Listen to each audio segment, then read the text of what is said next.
Ciao a tutti carissimi amici del Go e ben ritrovati sul mio canale o benvenuti se è la prima volta che passate di qua. Se vi siete imbattuti per caso in questa playlist vi consiglio di andare a vedere la puntata numero 0 nella quale di fatto vado a spiegare come verrà trattata tutta la serie.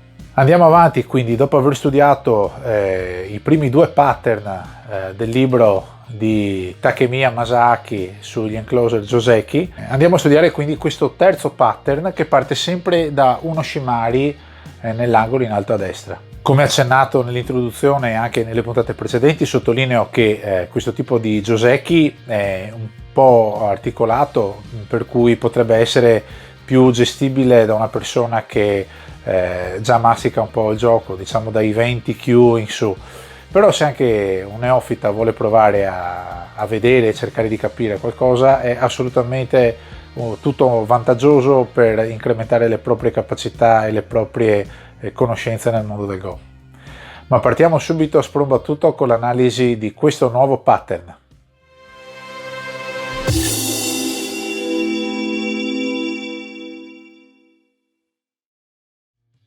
Allora, a differenza del pattern numero 2 che abbiamo visto nel video qui sopra consigliato, dove di fatto bianco faceva un approccio in questa posizione, adesso bianco proverà ad avvicinarsi un attimino.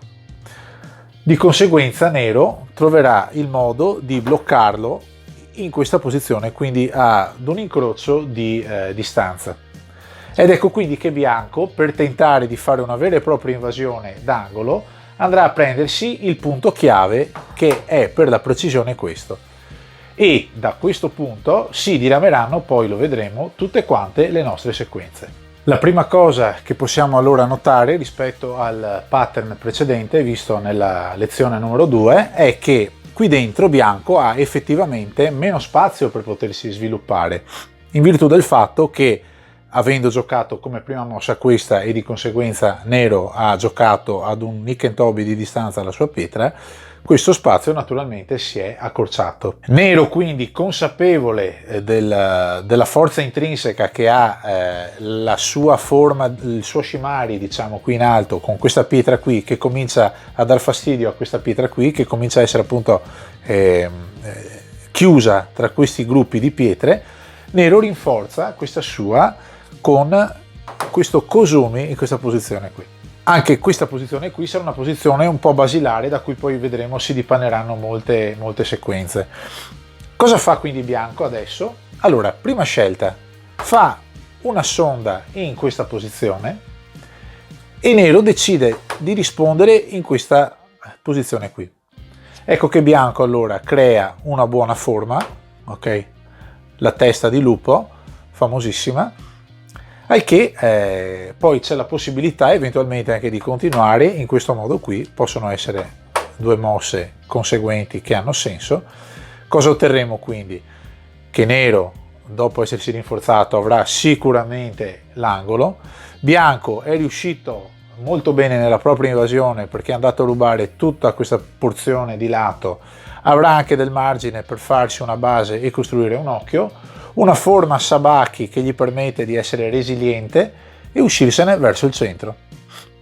Quindi qui nero è contento, qui bianco è contento perché guadagna il centro, si crea la base, qui nero è contento diciamo perché ha comunque tre pietre che cominciano a essere un gruppo di pietre forte, e bianco ha questa pietra qui che, per come stanno le cose adesso, potrebbe sembrare un po' in pericolo, soprattutto se nero dovesse avere un'altra pietra in questa posizione qui. Viceversa, se bianco avesse una pietra in questa posizione qui, andrebbe sicuramente ad aiutare questa pietra di bianco. Se nero, a valle della sonda di bianco, decidesse allora invece di venire in questa posizione qui, allora una sequenza molto lunga ma molto interessante potrebbe essere Hanei di bianco, crosscut di nero, quindi Kirichigai, nomenclatura giapponese, bianco salva questa pietra, Atari, bianco, nero scusate, se ne viene su in questa posizione, bianco approfitta per mettere in Atari quella pietra, questa pietra scappa, attari, nero scappa, attari e nero scappa. Di tutta questa sequenza il Tesuji è questa mossa qui che fa bianco in questa posizione, e poi tutte le altre sono mosse forzate, e anche questa scelta di nero poi di scappare verso il centro rende di fatto una separazione di nero, perché appunto bianco qui comincia ad avere un gruppo forte con una testa, un baluardo che va verso fuori e che mantiene divise queste due pietre dal resto. Qui con buona probabilità nero probabilmente potrebbe riuscire a catturare quelle due pietre lì e quindi a crearsi un'influenza e un buon territorio qui in alto, per cui bisognerebbe valutare poi nella situazione effettiva se questo Joseki ha effettivamente un vantaggio paritario per nero o per bianco. Se invece quindi a valle di questo attari di bianco nero, invece che estendere, fa questo ulteriore Kozumi, allora bianco viene qui a catturare nero, nero approfitta quindi per sigillare il punto fuori, bianco qui può estendere e nero estende.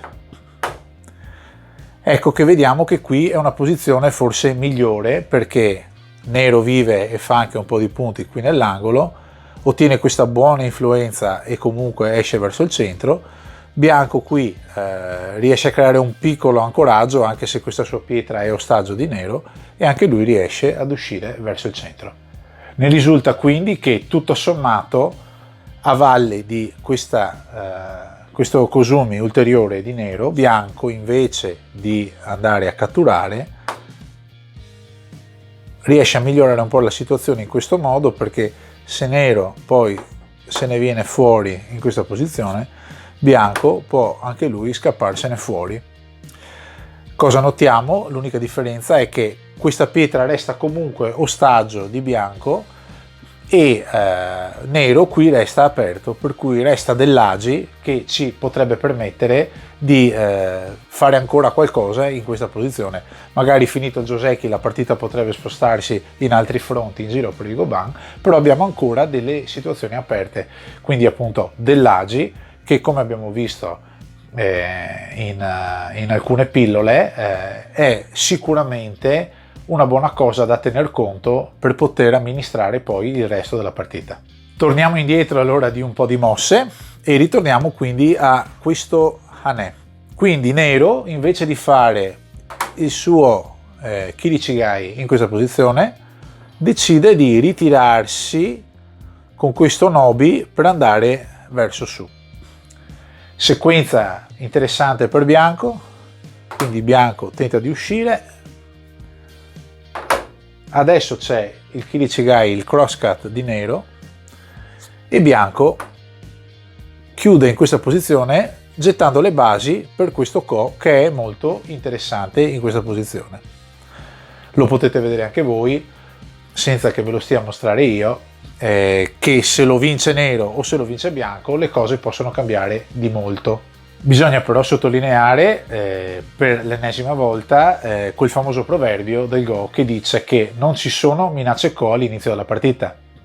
Ne consegue che se noi effettuiamo questo Joseki all'inizio della partita, dove c'è solo uno Shimari e poche altre pietre, con buona probabilità bianco non avrà queste gran minacce da poter fare a nero. Di conseguenza risolvere la situazione con un Ko in un momento molto diciamo anticipato della partita potrebbe tornargli indietro come un boomerang, perché potrebbe, dopo che ha messo questa pietra qui, naturalmente nero potrebbe catturare, e dopo aver catturato, se bianco non ha grosse minacce, nero chiude il Ko e sarebbero dolori per bianco. L'errore madornale che invece bianco non deve assolutamente fare è, dopo il crosscut di nero, andarmi a chiudere la posizione qui, perché in questo modo lascerebbe adito a nero di catturare inesorabilmente quella pietra lì, e bianco resterebbe con una forma bruttissima, perché come potete notare questo è un triangolo vuoto che è una forma brutta per definizione, poco efficiente, e circondata da uno stormo di pietre nere che potrebbero sicuramente fargli molto del male. Questa prossima sequenza invece ci dimostra come a valle di questo Nobi di nero, se bianco decidesse di andarsi a connettere con questa mossa di connessione, appunto, nero avrebbe tutto il vantaggio e l'opportunità di giocare una mossa che gli permetterebbe di investire molto sull'influenza verso l'esterno. Ecco che da qui ne scaturirebbe un vero e proprio Joseki tout court, ovvero tutte le mosse che farà bianco adesso saranno volte a guadagnare territorio, mentre nero potrà giocare anche sulla difensiva mantenendo l'influenza. Per cui dopo che bianco fa anche lui un Nobi, nero viene qui, bianco qui, nero è forzato naturalmente a connettersi, bianco viene in questa posizione, nero blocca, nero difende, scusate, bianco difende e nero protegge. Ecco qui, abbiamo bianco vive e ha rubato completamente il lato, per cui missione compiuta, invasione riuscita, pezzettino di angolo e pezzettino di lato. Nero ha deviato il fiume, come ci siamo detti molte altre volte, l'ha lasciato fare, ma così facendo ha creato tutta questa muraglia cinese che guarda minacciosa tutto il centro. Se nero avesse per esempio delle pietre in questa posizione qui, avrebbe l'opportunità di fare un bel lavoro qui in alto. Se a valle invece di questa connessione di bianco, nero volesse enfatizzare l'angolo, per cui andando a fare questa mossa qui, bianco non fa altro che saltarsene fuori in questa posizione.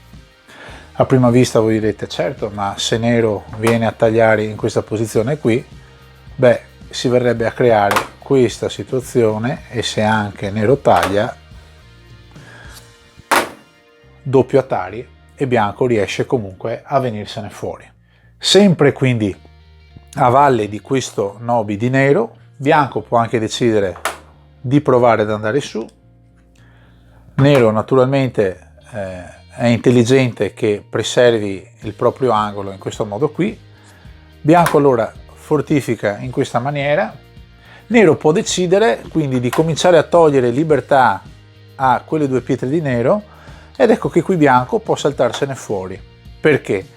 Perché a questo punto nero potrebbe decidere di catturare quelle due pietre, quindi bianco le lascia, le vota al martirio e le sacrifica per avere la possibilità con il proprio sente di fare questo bamboo join in questa posizione e di andare fuori in modo molto solido in questa posizione, quindi guadagnare un'uscita verso il centro.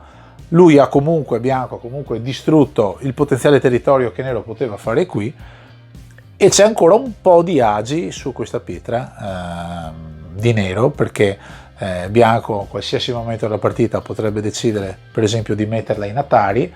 Nero naturalmente non potrebbe permettersi di lasciare a bianco i punti derivanti da queste due pietre, soprattutto verso il fine gioco, nella fase di José, dove anche il singolo punto può cambiare le sorti della partita. Quindi si lascia un po' di agi e riesce ad andare verso il centro.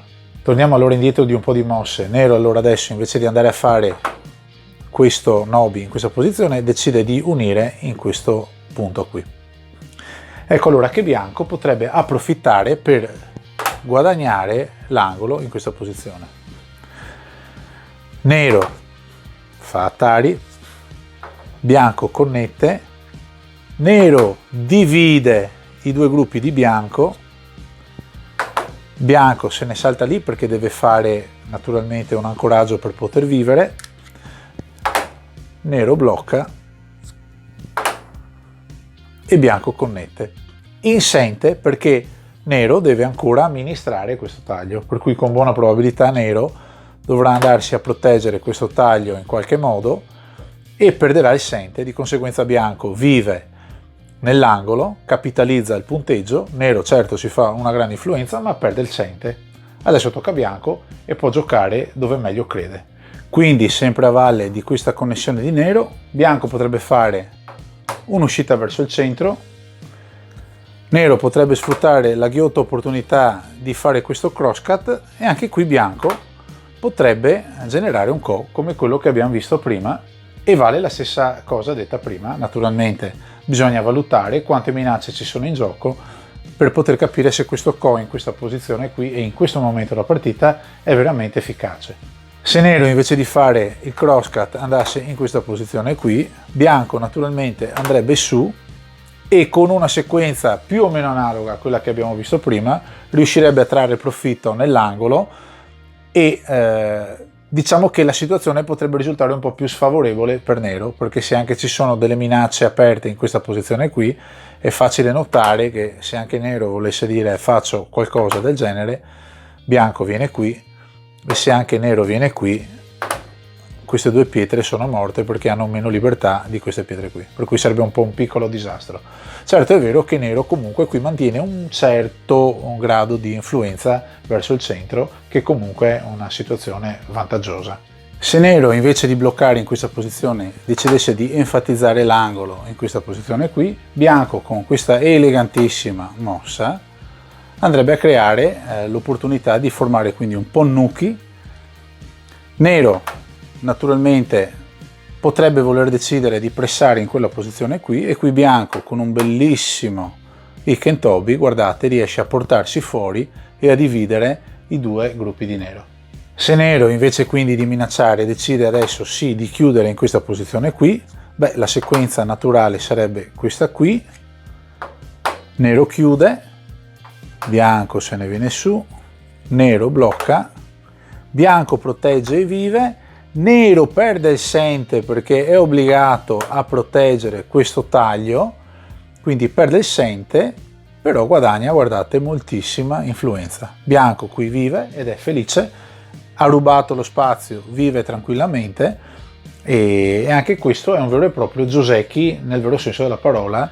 Torniamo allora ancora un po' indietro di qualche mossa. Se nero decidesse di venire in questa posizione, andando quindi a dichiarare la volontà di avere l'angolo, bianco qui ormai ha una base fatta, quindi con un Ikentobi può tranquillamente uscirsene in quella posizione.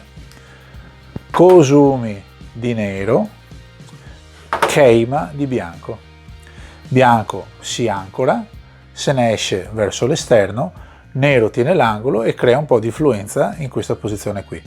Notiamo anche che bianco riesce un po' a tenere divise queste pietre da quelle sopra. Non si sa qui sotto cosa c'è, e c'è una pietra di bianco qui che può lavorare. Naturalmente se qui c'è del nero nei paraggi, questa pietra potrebbe essere un po' in difficoltà, viceversa se c'è del bianco, vedete anche così visivamente, c'è del potenziale per poter costruire qualcosa e mantenere queste due pietre ulteriormente divise.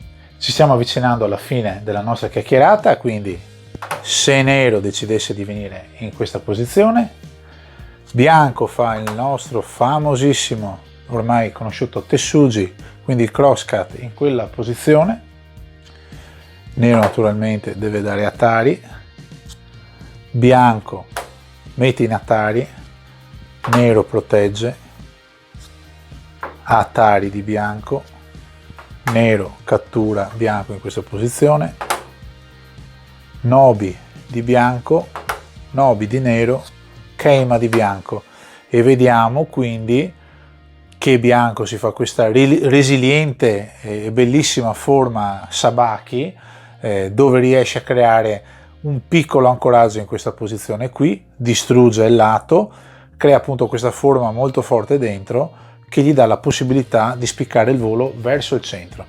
Nero qui si tiene l'angolo, mantiene certo un po' di forza su questo gruppo, un po' come ci siamo detti prima. Ultimissima sequenza della puntata, abbiamo detto che questo è il punto chiave di bianco per poter sviluppare delle ottime soluzioni come abbiamo visto fino adesso, però se a valle di questa risposta di nero bianco decidesse semplicemente di andare verso il centro in questo modo, ne scaturirebbe una sequenza simile a questa, ed eccola qui, che renderebbe quasi inutile tutto il lavoro che ha fatto bianco, perché creerebbe una forma pesante e poco efficace. Aiuterebbe nero a creare una grande influenza verso l'altro, per cui un grande moio e quindi tanti punti qui in alto, e aiuterebbe Nero anche a creare una forte muraglia che genererebbe influenza in questa direzione. Quindi tutta questa sequenza, partendo da questa invasione, risulterebbe sconsigliabilissima per bianco. Benissimo, anche per questa puntata è tutto, spero che vi sia piaciuta e che sia stata stimolante. Riconosco che studiare i Joseki guardando un video, soprattutto con tante sequenze che cambiano velocemente, guardando appunto la spiegazione, potrebbe risultare un po' difficile, per cui vi consiglio di iscrivervi sul canale Telegram del Venexia No Channel, dove do di tanto in tanto delle anticipazioni sui lavori che sto facendo e ogni tanto posto qualche curiosità, ma soprattutto condivido in quella chat anche i file SGF che utilizzo io stesso per poi sviluppare le lezioni.